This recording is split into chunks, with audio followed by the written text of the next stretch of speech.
Welcome to One Mic. I'm your host, Country Boy, and today's episode is about Henrietta Lacks and her immortal cells. In 1951, Henrietta Lacks was diagnosed with terminal cervical cancer while being treated at Johns Hopkins University, where a doctor named George Gey removed her cells from her cervix without informing her. Later, Gey discovered that her cells could not only be kept alive, but would grow indefinitely. For the last 60 years, Henrietta's cells have been cultured and used in experiments ranging from determining the long-term effects of radiation to testing the polio vaccine. Her cells have been commercialized and have generated millions of dollars in profit for medical researchers.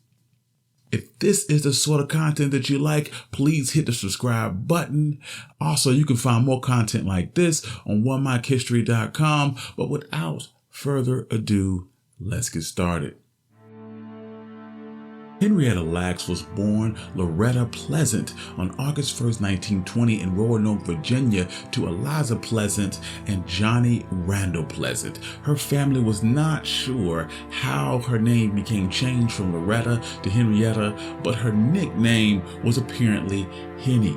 When Henrietta was 4 years old in 1924, her mother died giving birth to her 10th child, and her father was unable to care for all of those children alone, so Johnny Pleasant moved his family to Clover, Virginia, where the children were divided up amongst the relatives. Henrietta ended up staying with her paternal grandfather, Tommy Henry Lacks, in a 2-story, 4-room cabin. She shared a room with her 9-year-old first cousin, David Day Lacks. Like most family members living in Clover, Virginia, Henrietta worked as a tobacco farmer from a very early age. She woke up each morning at 4 o'clock in the morning to feed the animals, to tend the garden, and to toil the tobacco fields. She spent much of her young life in those same fields. She would also attend a designated black school up until the 6th grade, where she would have to drop out to help support her family in the tobacco fields. In 1935, when Henrietta was only 14 years old, she gave birth to her first child, a son, Lawrence Lacks. In 1939, she would give birth to her second child, a daughter, Elsie Lacks, and both children were fathered by her cousin, David Day Lacks. In April 10th of 1941, David Lacks and Henrietta Lacks were married in Halifax County, Virginia. Near the end of 1941, their cousin Fred Garrett would travel back to Clover, Virginia from Baltimore to visit his family in his brand new 36 Chevy with his brand new clothes. He would convince the couple to leave Virginia and move to Turner Station because only a year earlier, Fred and his brother Cliff had been tobacco farmers in those very same fields as Henrietta and Day. The very next day, Fred would buy Day a ticket to Baltimore, and they agreed that Henrietta would stay behind with the children until Day made enough money for a place for them in Baltimore. But only a few months later, Fred would get drafted and shipped off to fight in World War II. But before he left, Fred gave Day all the money that he had been saving, telling him that it was time for Henrietta and the children to come to Turner Station. With the savings gifted by Garrett, David Lacks was able to purchase a home. So Henrietta, with each child by her side, would board the first train for Turner Station. While living in Maryland, Henrietta and Day would have 3 more children. David Sonny Lacks in 1947, Deborah Lacks in 1949, and Joseph Lacks in 1950. On January 29th, 1951, Henrietta would go to Johns Hopkins because it was the only hospital in the area that treated black patients, complaining of a knot that she felt within her womb. She had previously told her cousins about the same knot, and they had assumed it was because she was pregnant with Joseph. But after giving birth, Henrietta had a severe hemorrhage. Her primary care doctor had tested her for syphilis, but it came back negative. So he referred her back to Johns Hopkins. There, a doctor by the name of Howard W. Jones would do a biopsy of a mass found on Henrietta's cervix for laboratory testing. Soon after, Lacks was told that she had a malignant epidermoid carcinoma on her cervix. The treatment for cancer at the time was radium. When radium was first discovered in the late 1800s, it was hailed as a substitute for electricity and a cure for every single disease. Doctors would administer it in powder form for everything from treating seasickness to ear infection. The thing is that radium destroys any cell that it encounters, and patients who had taken it for trivial issues would begin dying. While radium kills cancer cells, radium also causes mutations that can turn into cancer.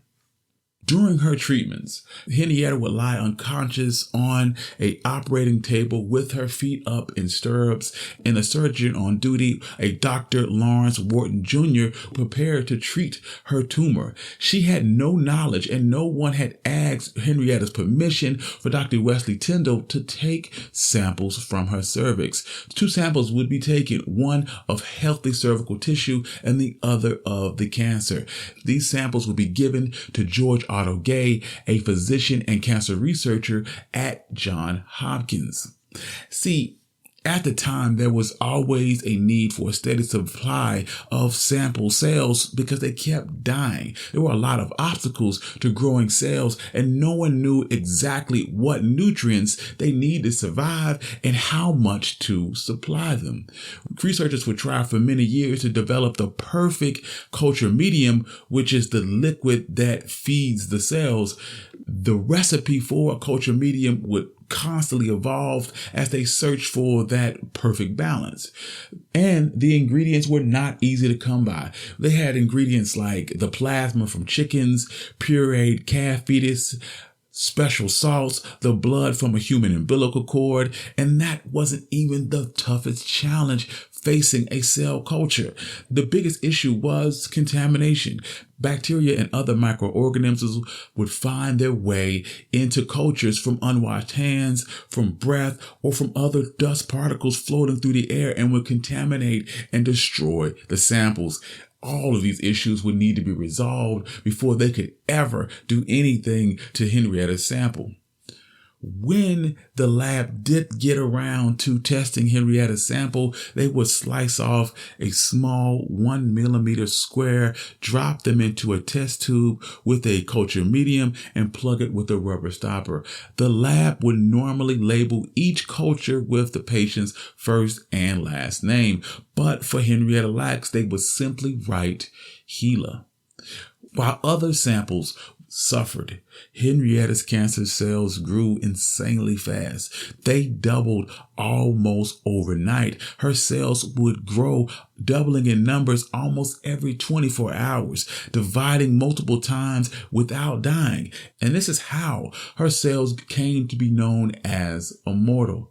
So George Gey felt that the key to conquering cancer laid within Henrietta's cancer cells. He felt that if he could study her cells, he would be able to locate a way to damage or completely wipe out cancer.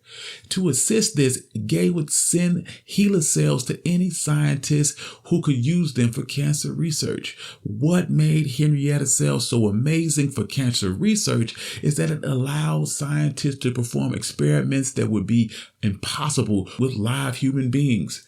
Researchers were able to expose HeLa cells to toxins, radiations, infections. They would even inject them with drugs and study their immune suppression and cancer growth in immune-compromised rats.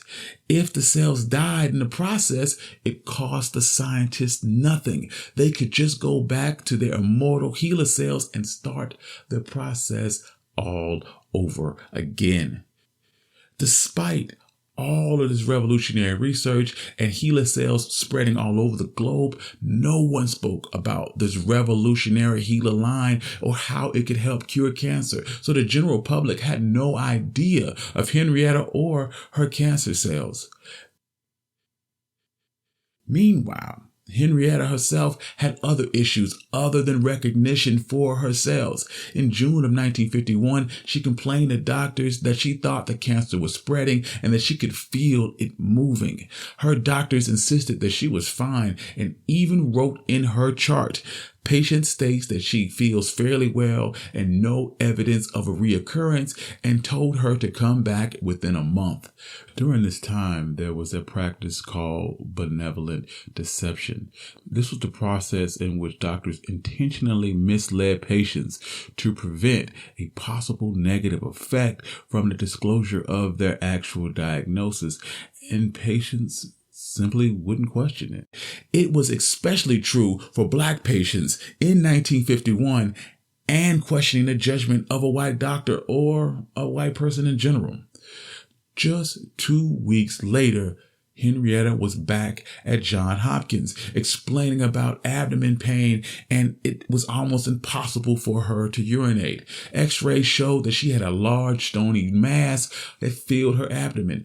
Doctors now stated that her outlook looked quite poor and the tumors were inoperable. Each day they would increase her dose of radiation to help ease her pain and the size of the tumors, but the pain just kept getting worse and the tumors kept getting larger. The doctors would attempt to ease her suffering with analgesic drugs. New tumors would appear in her body almost daily, and in September 1951, Henrietta's body was almost completely taken over by tumors, and the doctors injected her with a heavy dose of morphine and wrote in her chart to discontinue all medications and treatment outside of painkillers. In October 4th, 1951, at 12:15 a.m., Henrietta Lacks passed away. And researchers wasted absolutely no time. They wanted as many samples of Henrietta as possible, but to get new samples after her death would require the permission of her family. See, the law was very clear about performing an autopsy or removing tissue from the dead without permission was extremely illegal, but there was no such provision requiring doctors to do the same for living patients. So when Henrietta's husband stopped by Johns Hopkins to see her body, the doctors would ask them about an autopsy. They would frame it to him, this might help his children someday. And without knowing their actual intentions, he gave them consent and signed the autopsy permission form. The autopsy would show that cancer had metastasized over her entire body. After the autopsy, Henrietta will be buried in an unmarked grave at her family cemetery in a place called Lackstown in Halifax County, Virginia. Also in 1951, polio was an epidemic. The public was getting desperate for a vaccine. So in 1952, a man by the name of Jonas Sachs from the University of Pittsburgh announced that he had developed the world's first polio vaccine, but he was unable to offer it to children until it could be tested on a mass scale. Researchers required millions of neutralization tests, which was a mix of mixing a blood serum from vaccinated children with the live polio virus and cells in a culture. If the vaccine worked, the serum from vaccinated children would block the virus. The problem was that the cells used in the culture came from live monkeys, and creating the neutralization test would kill the monkeys, and the monkeys were extremely expensive. So this caused researchers to look for cheaper ways to acquire cultured cells. This is where HeLa cells became so important because they grew like no other human cells that researchers had ever seen. So when researchers found out that HeLa cells were susceptible to the polio virus and could be grown in enormous quantities for extremely little money, they developed the first HeLa distribution center at Tuskegee University. The HeLa Distribution Center allowed for 35 Tuskegee scientists to produce over 6 trillion cells a week. Originally, the Tuskegee Center would only supply HeLa cells for polio testing labs, but soon they were offering up to any scientist that was interested in purchasing them. Despite being cancerous, HeLa cells shared some basic characteristics of normal cells. They produced protein, they communicated with one another like normal cells, they divided, they generated energy, and more importantly, they were susceptible to infections, which made them an optimal tool for synthesizing and studying bacteria, hormones, proteins, and especially viruses. Henrietta cells helped launch the fledgling field of virology. Researchers would expose HeLa cells to viruses to study how each one entered a cell, reproduced, and spread. Much later, HeLa cells would still be used to study the COVID-19 virus. As the Cold War escalated, some scientists even exposed Henrietta cells to a massive dose of radiation to study how nuclear bombs destroyed cells, find possible ways to reverse that damage. Others would expose HeLa cells to centrifuges where the pressure was more than 100,000 times the force of gravity, just to see what would happen to human cells under extreme conditions like deep sea diving or spaceflight. Cosmetic companies and pharmaceutical companies would also use HeLa cells instead of laboratory animals to test products and drugs and see if they cause cellular damage. And the U.S. government would use HeLa cells to study hemorrhagic fever, which was killing American troops. In 1954, HeLa cells would begin to be used for some less than ethical experiments. A man by the name of Chester M. Southam, a leading virologist, began to inject HeLa cells into cancer patients because at the time, he believed that cancer was caused by either a virus or an immune system deficiency. Within hours of injecting the patient's arms were red and swollen. Days later, they would have cancerous nodules near the injection site. Southam would remove some to verify they were in fact cancerous, but left others to see if the immune system would attempt to reject them or if the cancer would spread. Some patients, the tumors would vanish on their own within a few weeks, but for patients, the nodules grew back over and over again. Soon, Southam wanted to see how healthy patients would react to these same injections. So in 1956, he placed an ad in the Ohio State Penitentiary newsletter, and soon he had over 150 volunteers and began injecting prisoners with the cancerous HeLa cells. And what he found is that healthy subjects would fight off the cancer even after multiple injections. Southam was held in the press for his breakthrough in cancer research that could someday lead to a cancer vaccine. See, it wasn't until 1957 that the term informed consent would first appear in the United States court system after a patient had went under anesthesia and woke up permanently paralyzed. He would complain that doctors had not explained all the risks of the procedure to him. At this time, though, informed consent was focused squarely on doctors, and it made little mention of researchers. It wouldn't be for decades that someone would ask if informed consent should apply to Henrietta and her HeLa cells. Meanwhile, the patients of Southam's research would begin contacting researchers after they read about the informed consent lawsuit in the newspapers, and an investigation would be launched into his misconduct. This investigation would result in Southam losing his license for over a year and drastically change the oversight over experimentation of human beings. In the early 1970s, HeLa cells had been causing issues by contaminating a large portion of other cell cultures. As a result, members of Henrietta's family began receiving solicitations for blood samples from researchers hoping to gain access to their DNA of Henrietta's children so they could differentiate between HeLa cells and the other cell lines. Several family members began questioning why they were receiving telephone calls with requests for blood samples, and they were simply told that Henrietta's cells were being used for the polio vaccine and genetic research. It wouldn't be until 1975 when the family had a conversation with a reporter from Rolling Stone about Henrietta Lacks and her continued use in medical research. At the time, the family had not discussed Henrietta's illness or the death among themselves, so they began bombarding the reporter with questions about her immortality, their mother's cells, and what any of this actually meant. At first, the family didn't seem overly concerned with the existence of her cells, but after they began reading the Rolling Stone article and found out that researchers could possibly be profiting from HeLa cells, they became convinced that researchers at Johns Hopkins had made millions off their mother's cells. The thing is Gey wasn't particularly interested in profiting from his science. As early as the 1940s, he had repeatedly turned down requests to run the first commercial cell culture lab. Various spokespeople from Johns Hopkins have issued statements stating that Johns Hopkins has never made a cent off of HeLa cells and that George Gey gave all of them away for free.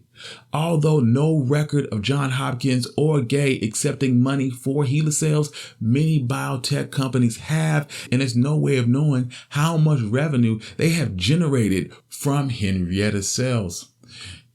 In March of 1976, when the Rolling Stone article actually hit newsstands, it was the first time that the full story of Henrietta Lacks had been told and the first time the mainstream media had reported on the woman behind HeLa cells and the fact that she was an African American woman. The timing couldn't be worse. The news of the Tuskegee experiment was still fresh in the public's mind, having only broken in 1972, and the racial aspect behind HeLa cells was impossible to ignore. Henrietta was a poor black woman who was used as a tool, had her cells stolen from her by white scientists without her consent, and that was huge news. To understand the legal challenges that faced Henrietta's family in gaining control over her HeLa cells, you need to understand the cases of John Moore and Anna-Naim Chakrabarty. In 1976, John Moore was working 12 hours a day, 7 days a week as a surveyor for the Alaskan pipeline, and he thought his job was literally killing him. Gums hurt, his belly swelled, and he had bruises all over his body. It turned out that he had hairy cell leukemia, a rare, deadly form of cancer that filled his spleen with malignant blood cells. Moore's local doctor referred him to a doctor by the name of David Gold, a prominent cancer researcher, and David Gold would remove his cancerous spleen. But after surgery, Moore would go on with his life. But every few months, he would have to fly back to Los Angeles from around 1976 to 1983 to have follow-up exams with Dr. Gold. At first, Moore didn't think much of these trips, but after years of flying from Seattle to LA, he asked why a doctor in Seattle couldn't do this. And Gold simply offered to pay for his plane tickets and put him up in a nice hotel. Moore wasn't initially suspicious. He did think this was odd, but that all changed one day in 1983 when he was given a new consent form. The consent form simply stated that the University of California had all the rights to his cell lines and any other product that could be developed from his blood or his bone marrow.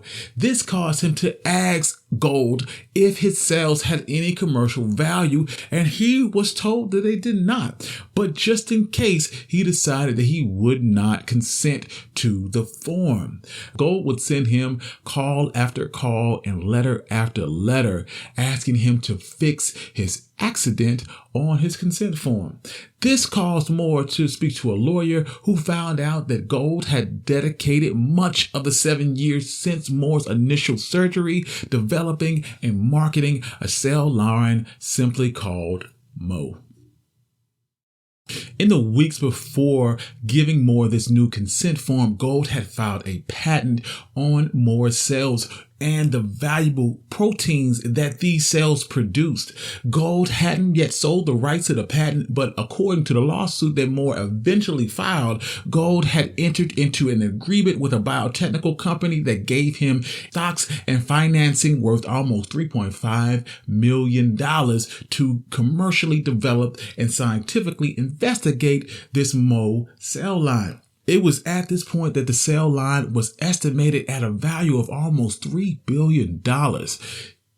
And only years before the Moore lawsuit, nothing biological was considered patentable. But in 1980, when the Supreme Court ruled in the case of Anna M. Chakrabarty, a scientist who had worked with General Electric, who had helped create a genetically engineered bacteria that could consume oil and help clean up oil spills. When he filed a patent, he was denied on grounds that no living organism could be considered an invention. Chakrabarty's lawyers argued that normal bacteria didn't consume oil, and Chakrabarty's bacteria wasn't naturally occurring and only existed because of his own human ingenuity. Chakrabarty's victory opened up the possibility to patenting other living things, including modified animals and cell lines, as long as they weren't naturally occurring outside of the body. And as a bonus, these patent cell lines didn't require informed consent from the cell donors.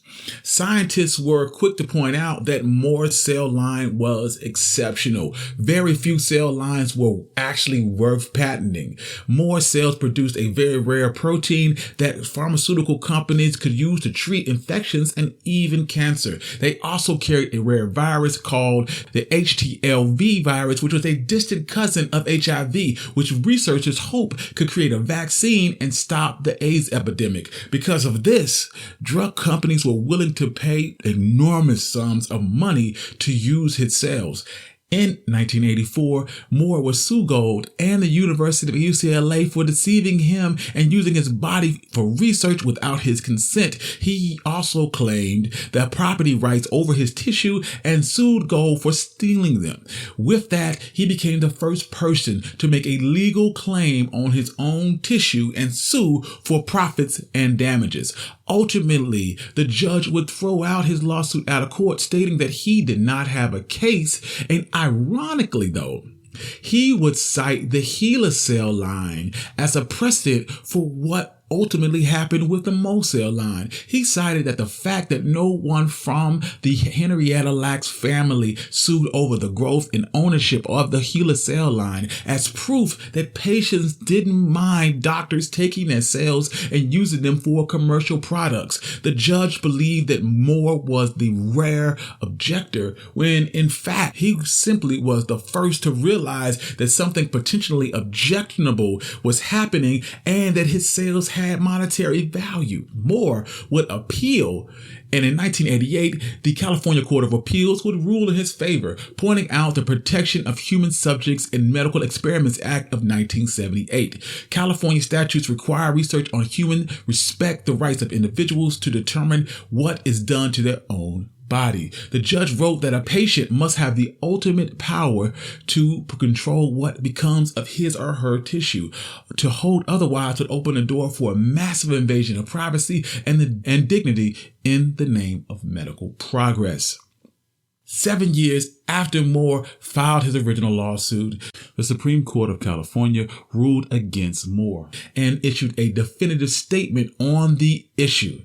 When tissues are removed from your body with or without your consent, any claim that you might have to ownership vanishes. When these tissues leave the doctor's office into a lab, you abandon them as waste, and anyone can take your garbage and then sell it. Since Moore had abandoned his cells, they were no longer a product of his body, and they had been transformed into an invention where they are now the product of Gold's human ingenuity. Moore was not awarded any profits from the Moore cell line, but a judge did agree with him on 2 counts. The lack of informed consent, because Gold had not disclosed his financial interests and breached his fiduciary duty, meaning that Gold had taken advantage of his position as a doctor doctor to violate his patient's trust. The doctor also said that researchers should disclose their financial interest in patients' tissues. Although no law required it, he also pointed out the lack of regulations and patient protections in tissue research and called on legislatures to remedy this issue. But he said that ruling in Moore's favor would destroy the economic incentive to conduct important medical research, and that giving patients property rights over their tissues might hinder and restrict access to necessary raw materials in a field where every cell sample a researcher purchases might be a potential lottery ticket. Despite the widespread media coverage of Moore's lawsuit, the Lacks family had no idea any of this was happening. As the debate over the ownership of human tissue played out all over the country, the Lacks family continued to tell anyone who could possibly listen that Johns Hopkins had stolen their mother's cells and owed them $1 million. Had the Lacks family had spoken to a lawyer might have explained to them they could sue for a privacy violation or the lack of informed consent, but over the next several decades, the family had limited success gaining control of the HeLa cells. The story of Henrietta Lacks would eventually catch the attention of BBC producer Adam Curtis, and in 1998 he would begin making a documentary on Henrietta and her HeLa cells, causing the case to gain a brand new visibility. In 2010, Rebecca Skloot would write the popular book on the subject called The Immortal Life of Henrietta Lacks. Also in 2010, Johns Hopkins would release a statement concerning the cervical samples that they had taken from Henrietta without her consent.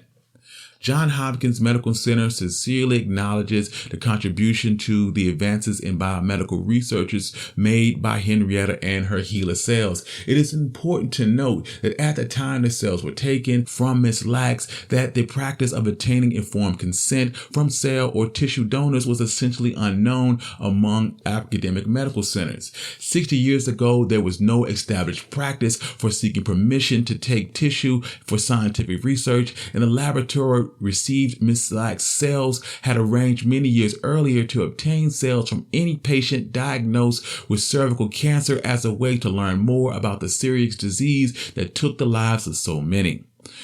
Johns Hopkins never patented HeLa cells, nor did they sell them, commercially benefit them in any direct way. Today, Johns Hopkins and other research-based medical centers consistently obtain consent from those asked to donate tissues or cells for medical research. In 2013, researchers published the DNA sequence of the genome of a strain of HeLa cells. The Lacks family only discovered this because the author Rebecca Skloot informed them of this. There were some objections from the Lacks family about the genetic information that was made available for public access. They wanted to know what information was actually going to be available about Henrietta and what information they obtained from sequencing her DNA and what it would tell them about her children and her grandchildren. In August of 2013, an agreement was announced between the family and researchers that gave the family some control over access to the cell's DNA sequence with a promise of acknowledgement for Henrietta in scientific papers. Recently, in 2021, Henrietta's family filed a federal lawsuit against Thermo Fisher Scientific, claiming unjust enrichment and unconsensual use of her cells and tissue samples. Thermo Scientific's business is to commercialize Henrietta Lacks' cells and her living body tissue without consent or to provide compensation to Ms. Lacks or her family. The lawsuit is asking the court to order Thermo Fisher Scientific to pay the full amount of its net profits obtained by commercializing the HeLa cell line to the estate of Henrietta Lacks. While Henrietta Lacks' HeLa cell lines are the first immortal cell line of human cells and have been reproduced trillions and trillions of times for medical research and have allowed for the development of an HPV vaccine, a polio vaccine, drugs for HIV and AIDS, leukemia, the Parkinson's disease, and even used to study COVID-19, but The injustice done to Henrietta and her family has caused an immeasurable amount of profit for biotech companies while giving her little recognition and offering no compensation to her family. Henrietta's story is just one in a long history of modern medicine thriving off the dehumanization of African Americans. Thank you. This has been One Mike. I'm your host, Country Boy. If you like stories like this, please hit the subscribe button. Also, you can find more stories like this on my channel and at onemikehistory.com. And peace.